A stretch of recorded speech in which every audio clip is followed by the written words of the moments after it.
pleasant good day to everyone. I am Carol Winner-Divas, and I'm a clinical and registered dietitian. And in keeping with the theme nutrition and health, eating healthy in a pandemic, we're going to cover a few areas. We're going to look at the general guidelines for healthy eating, generally, the general guidelines for healthy eating in a pandemic. We're going to look at the immune system nutrients and some ways to strengthen or boost the immune system. With that in mind, let's look at a little background information. Some statistics. Now, globally, there are approximately 1 billion overweight adults and 300 million obese adults, and that's from the WHO. Obesity has become an epidemic in the Caribbean, and it is a significant cofactor of morbidity in the region. Currently, about 25% of adult women are obese, almost twice the number of their male counterparts. And the top 3 causes of death in the Caribbean and in Trinidad and Tobago, we have the cardiovascular diseases, high blood pressure or hypertension, the heart disease, hypercholesterolemia. We have the various cancers and diabetes mellitus. Now, it is important to understand what is obesity. Now, when we measure obesity, we look at the body mass index. This is something you need to know your weight and your height, and you plug it into the computer, Google it, or you can go to a pharmacy and go on the balance scales, and you'll get the BMI.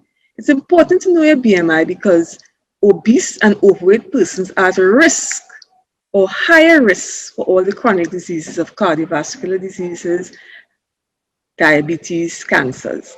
So a BMI of under 18.5 is considered underweight.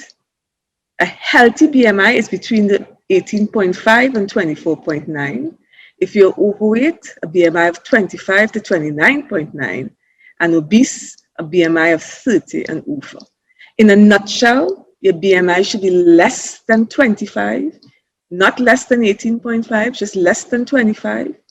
If your BMI is over 25, you're considered overweight. And if your BMI is over 30 and over, you're considered obese. Now, why is this important? With the pandemic and with the COVID-19, studies have shown, and current information shows, that persons who have comorbidities, and that includes obesity, so obesity, the cardiovascular diseases, the cancer, the diabetes, they are more at risk for adverse outcomes of morbidity and mortality. And if you realize that all these things, the common denominator is lifestyle, which is diet and your physical activity, your exercise. Now, there are a myriad, it's multifactorial, the etiology of these chronic diseases. But again, I repeat, the most common denominator, what is most common, is lifestyle, which is how you eat, your diet, and your physical activity, your exercise. So we're going to start with the healthy eating guidelines or the tips for healthy eating. The first one is something that is well known. It is always heard, eat a balanced diet. Now, what is eating a balanced diet? Now, eating a balanced diet means eating from all your 6 food groups every day. And what's important, in the appropriate amounts, and we'll reach that a little further down in the presentation. So I repeat, a balanced diet is eating from all 6 food groups every day, not on a Sunday, not twice a week, every day in the appropriate amounts. Now, if you eat from all your food groups, you're going to get all the nutrients you need, all 6 nutrients that you need for all the functions of your body so that you won't have any deficiency diseases. You'll have all the nutrients you need if you eat from all the 6 food groups. You also have all the antioxidants you need to prevent damage of your cells that cause cancer. Free radicals damage your cells to cause cancer. Antioxidants prevent these free radicals from damaging your cells. So if you eat from all your 6 food groups, you'll get all your antioxidants to help prevent cancer and cardiovascular diseases. If you eat from all your 6 food groups, you'll get all your immune system nutrients to help fight infection and disease. So quickly we'll go through the 6 food groups. You have your staple foods. Your staple foods consist of Your starchy foods, they provide the main nutrient carbohydrate. So these food groups provide nutrients, but they provide one main nutrient. They have other nutrients and they provide one main nutrient. So the staple foods, example, bread, whole grain, of course, pasta, the cereals, green fig, plantain, breadfruit, and all your ground provisions. These provide carbohydrates, your major source of energy, and you need energy even at a rest. Then you have legumes, which are your peas, beans, and nuts, and they provide a source of protein and other nutrients, but protein is their main nutrients. Now, they provide low biological value protein as compared to protein from animal foods, high biological value protein. But if you're a vegetarian, a strict vegetarian, you mix legumes, which is your peas and beans, with grains like rice or whole wheat products, whole grain products, and that combination of grains and legumes will give you all your essential amino acids or your high biological value protein as if you ate animal food. Another way of getting all your essential amino acids or your high biological value protein is from soya products. Then you have your food from animals, and that's your meat, your fish, your poultry, your cheese, your egg, and that provides, again, your main nutrient is protein. Your vegetables provide a host of vitamins and minerals. Your fruits, a variety of vitamins and minerals. And your fats and oils provide the nutrient fat. All are very important to provide all the nutrients to carry out all the functions of your body. And just a little idea of when we said a balanced diet was eating foods from all 6 food groups in the appropriate amount. This is an example of the appropriate amount. So I'm going to use the cursor here so you can see. So the staple foods, it's not that it takes up most of your plate, but remember, staples are found mostly at each meal. So the general guidelines will be 6 to 12 servings a day. Now, it's a range 6 to 12 because remember, we have different age groups, different gender, different heights. So that we're saying an average adult woman, average height, should take in about 6 servings of staples per day, and an average gentleman, about 11 to 12, it ranges 10, 11, 12 to servings and in between depending on your height. What is a serving of staple? If it's rice, it's 1 level pot spoon, cooked rice. If it's bread, it's 1 small slice of bread. If it's green fig, it's 2 small green figs. If it's provision, it's 1 small slice that weighs about 2 ounces. So for the average adult woman who's eating 6 servings of staples for the day, you divide it into 2 for breakfast, 2 for lunch, 2 for dinner. You wouldn't have more than 2 slices of bread or more than 2 pot spoons of rice or more than 2 small pieces of provision or 1 pot spoon of rice, a small piece of provision. That's just an example. That's just a general guideline for a healthy individual. And if you're the person who at the further end with 12 servings, you wouldn't have more than 4 servings of staple per meal. I'm assuming 3 meals. And that will be no more than 4 slices of bread or no more than 2 pieces of provision, 2 level pot spoons of rice. So those are the general guidelines. Remember, these are modified for diseases and for deficiency diseases also. Okay. Then you have your legumes right here, the arrow, the peas and beans, and no more than 1 to 2 servings of legumes a day. A serving is a ½ cup or a pot spoon of peas. Your food from animals, notice it's in a smaller area here. Your food from animals, maybe about 4 to 6 servings. And again, that's general guidelines. A serving is 1 ounce. So if it's 6 servings a day, you're looking at 2 ounces for breakfast, 2 ounces for lunch, 2 ounces for dinner. So 2 ounces might be 2 eggs, okay? Fruits, the general guidelines for all healthy individuals is 6 servings of fruits and vegetables, 6 servings of vegetables, okay? So 6 servings of fruits, 6 servings of vegetables. Again, it is modified for any sort of chronic disease or so, which you may have to reduce the amount, Okay, so what is a serving of fruit? It's a small fruit. So average a small fruit, a small banana, if the banana is bigger, half of a banana, a small orange, a small Portugal, or maybe half cup of fruit, half cup of pawpaw, half cup of frozen fruit. So you're looking at 6 servings for the day, and 6 servings of vegetables, a half cup of vegetables. Okay, and the fat group, very tiny area of fat, and later down in the presentation you'll understand how you'll get fat to this size. You're looking at no more than about 3 to 6 servings a day. Okay, so 3 to 6 servings. A serving is a teaspoon of fat, a teaspoon of vegetable oils. So in a nutshell, the first guideline, a simple one, but one that must be understood clearly. You need to eat from all your 6 food groups every day in the appropriate amounts to get all the nutrients that you need for the body's functions, and also to provide all your antioxidants and all the immune system nutrients. So that's your first guideline. And let's get in a little bit into the immune system nutrients.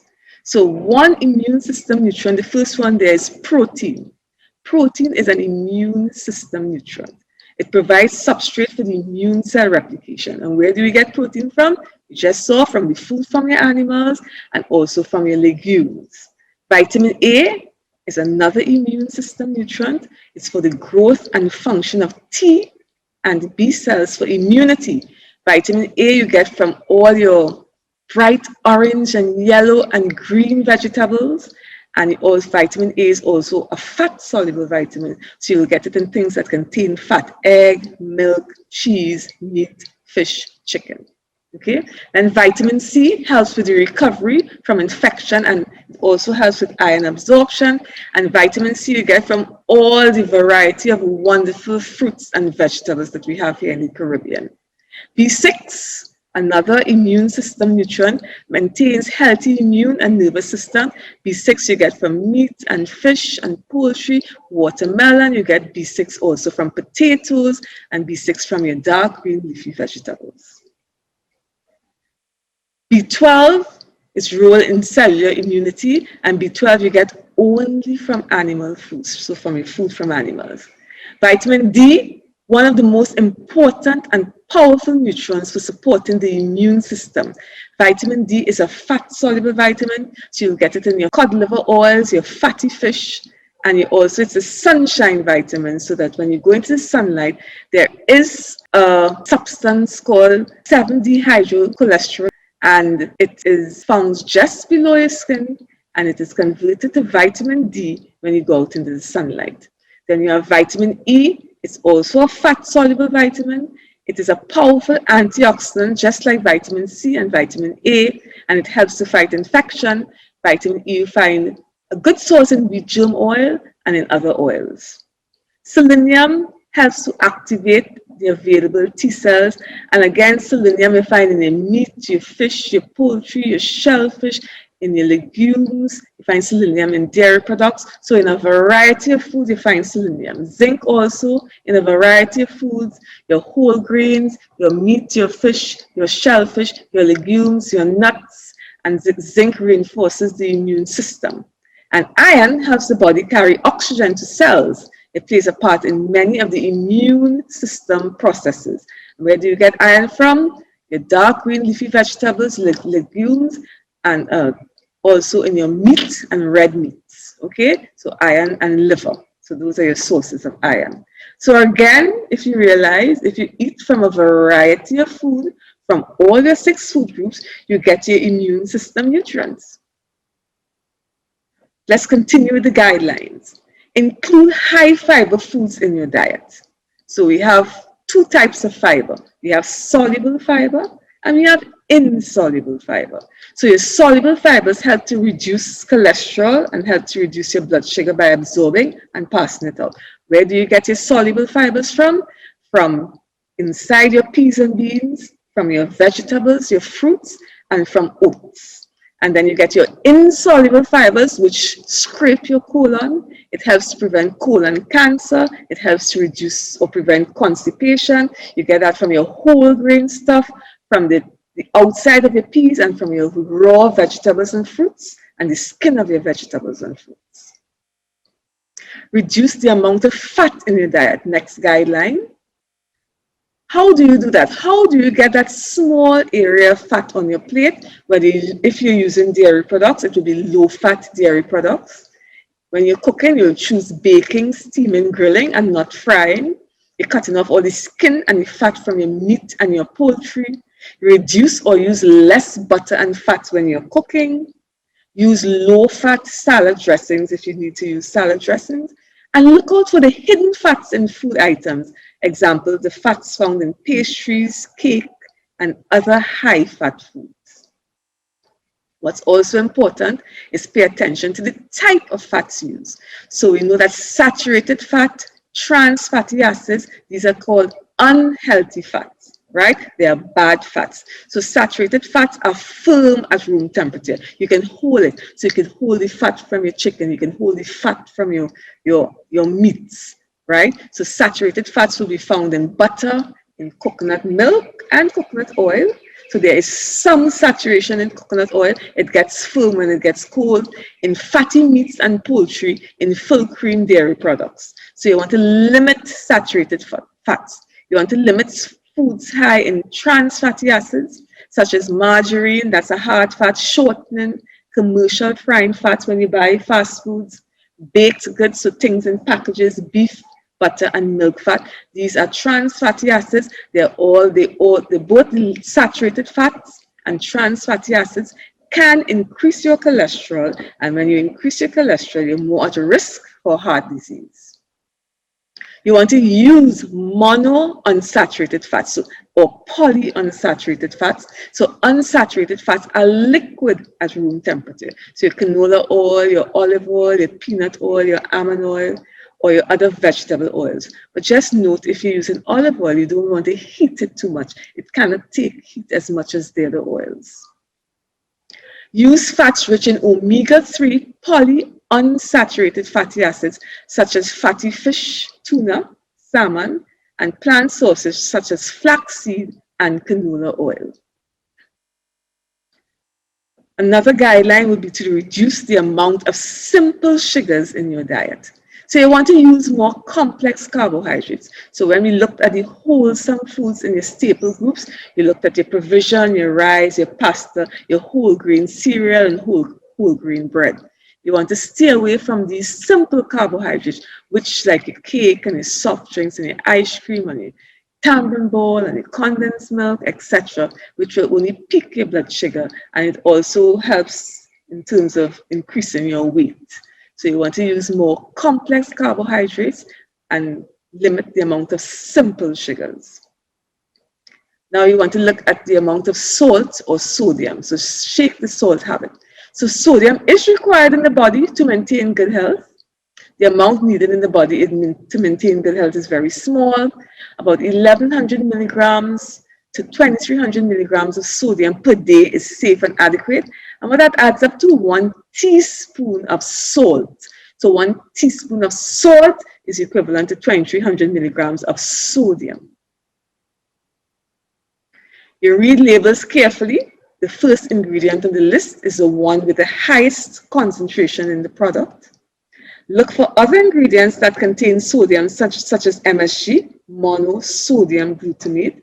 There's sodium benzoate, sodium citrate, sodium nitrate, baking powder, baking soda, and others. Avoid obviously salty foods such as salty crackers, chips, salted popcorn, and others. Avoid processed, cured, and canned foods such as ham, sausages, bacon, canned meat, saltfish, salt pork, salt beef, smoked herring, ketchup, soy sauce, etc. Avoid all packet seasonings that contain sodium compounds, such as vetsin, celery salt, onion salt, garlic salt, and other salty seasonings. Now you can use all your fresh seasonings and all your dried herbs. So you can use onion powder, garlic powder, the basil, the rosemary, or the dried herbs, or your fresh seasoning, your garlic, your ginger, the seasoning pepper, your shadow benny, etc. Then we go on to reduce the consumption of alcohol. So alcohol adds calories, It adds even more calories than carbohydrates. And alcohol may take the place of required nutrients in the body. So you want to limit your alcohol consumption. And do not forget to drink water. The water is very important. 60 to 70% of your body weight of an adult is water. It is a main ingredient in all body fluids. It is a medium of transportation of all nutrients around the body. It is a venue for excretion of waste matter out of the body. It aids in digestion and absorption of food. It helps to regulate body temperature, thus preventing heat strokes. It replaces fluid losses from the body during respiration, sweating. It helps to keep soft organs, your kidney, your liver, your heart and lungs protected. Eliminates toxins and other wastes from the body. Aids in the maintenance of healthy blood profiles. Enables soft tissue organs to function efficiently. And what is a good recommendation? We're looking at 8 cups of water per day. You can drink more. A cup is 8 ounces. So you're trying to get 2 liters. A liter is 4 cups. So 2 liters of water per day or more. Now understand the importance of exercise. So exercise reduces your blood pressure. Exercise reduces fat and cholesterol in the blood. Exercise reduces the risk of cardiovascular diseases. Exercise helps in weight control and reduces body fat. It increases physical and mental energy and confidence. Exercise releases tension and increases the ability to cope with stress. It improves skin and muscle tone, improves appearance. It encourages strong bones into old age, improves sleeping habits. Now, what's the recommendation for exercise? We're looking at 3 to 5 days a week, above 35 minutes, cardiovascular type exercise, that is running or walking or jogging or riding or swimming or aerobics or Taibo, right, etc. And of course, resistance exercise, that's weights or bands, encourages strong bones into old age. So both types of exercises are important, your cardiovascular type exercises and your resistance exercises. So we'll wrap up with healthy ways to strengthen your immune system. So you're going to eat a diet high in fruits and vegetables and plant foods. And we know that the fruits and vegetables provide the antioxidants and the immune system nutrients.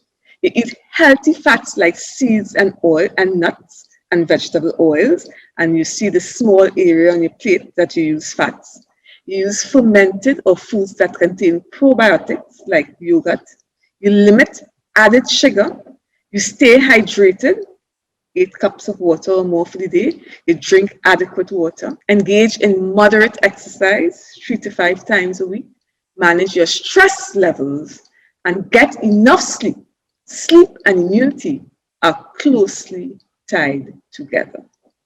So thank you for listening. I hope this will be of help to you in the pandemic that we are in at this point in our lives. Thank you.